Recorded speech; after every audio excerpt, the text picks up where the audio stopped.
Cette fois-ci, nous allons étudier la création et la fabrication d'un personnage en pâte à modeler en vue d'un tournage en animation. Au cours des divers tournages que j'ai eu la chance de réaliser, le terme pâte à mode s'est imposé de lui-même. Vous m'entendrez donc systématiquement parler de pâte à mode. La pâte à mode est donc un matériau très malléable et permet d'être, on pourrait dire, au plus court entre la pensée et la réalisation. Pour commencer, le mieux est de crobarder un peu. Ce n'est pas toujours gagné du premier coup. Ah, mais bon sang, c'est le festival d'Annecy! Le lapin, le lapin! Alors, pour commencer, il faut réaliser la structure intérieure. Sorte de squelette en fil d'aluminium recuit. Le fil de fer classique peut convenir aussi, mais étant plus rigide, il est moins pratique à travailler. Ensuite, choisir quelques pinces de différents formats. Pour la tête, faire une boucle et torsader ensuite. En l'occurrence, rajouter 2 grandes boucles pour les oreilles. La colonne vertébrale, c'est un lapin très humanoïde, donc les bras, en torsade, le bassin, puis les jambes. Pour les pieds, faire 2 grandes boucles assez larges. Attention aux proportions. Et vérifier la stabilité. Ensuite, utilisez de la pâte durcissante pour réaliser les os du personnage.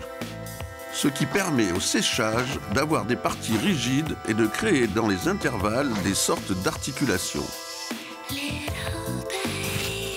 On peut utiliser du papier d'aluminium pour créer des volumes, ce qui évite de trop l'alourdir. Pour les perfectionnistes, une autre technique est quelquefois employée. L'utilisation de petits mécanismes d'articulation. Il faut souvent les bricoler soi-même, et ce n'est pas toujours évident. Il faut des fois se battre un peu.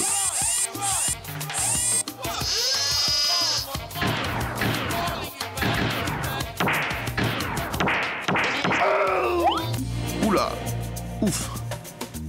Bon, eh bien, la matière. Le choix des coloris est assez large. On utilise des spatules de sculpteur modeleur et un petit couteau pour découper la pâte. Malaxer la pâte pour mieux la travailler. La garder dans les mains la réchauffe et permet de l'assouplir un peu. Prendre une couleur de base pour confectionner une première gangue sur le squelette, puis attaquer le look du personnage. Cette fois-ci, salopette bleue, chemise orange et pieds et oreilles démesurés. Attention, à partir de ce moment-là, le personnage ne vous appartient plus. Il existe par vous, mais n'est pas à vous. Oh là, suba.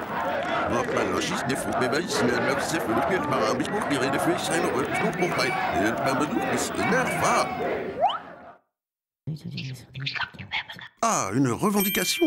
Ah ben oui, ça, facile. Bon, elle est pas mal, non?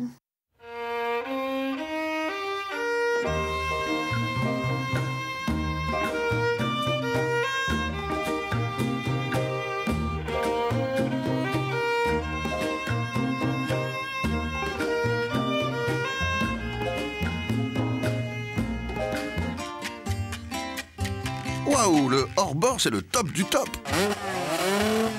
Bon, et bien voilà, c'est fini, à la prochaine fois.